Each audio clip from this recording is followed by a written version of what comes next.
సింగరేణిని నిర్వీర్యం చేసి బొగ్గు గనులను కార్పొరేట్ గద్దలకు కట్టబెట్టే ఈ ప్రయత్నాలను మేము తీవ్రంగా నిరసిస్తూ రెండు జాతీయ పార్టీల వైఖరిని కూడా తీవ్రంగా తప్పుపడుతూ ఈ నిర్ణయాన్ని ఉపసంహరించుకోవాలని చెప్తా ఉన్నాం. చివరిగా నేను ఒకటే ఒక్క మాట చెప్తా ఉన్నా, తప్పకుండా 4.5 ఏళ్ల తర్వాత మళ్ళీ మా గవర్నమెంటే వస్తుంది.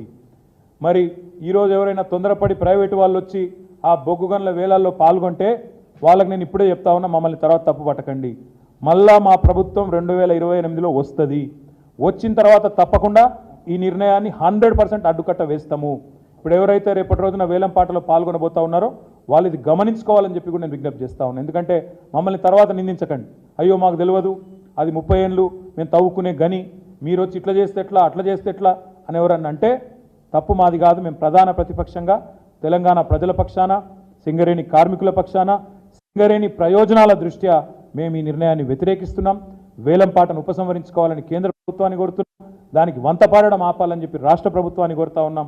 ఈ వేలంపాటలో పాల్గొనే ప్రతి ఒక్కరిని కూడా మళ్ళీ చెప్తున్నా, 4.5 ఏళ్ల తర్వాత మళ్ళీ మేము వస్తాం.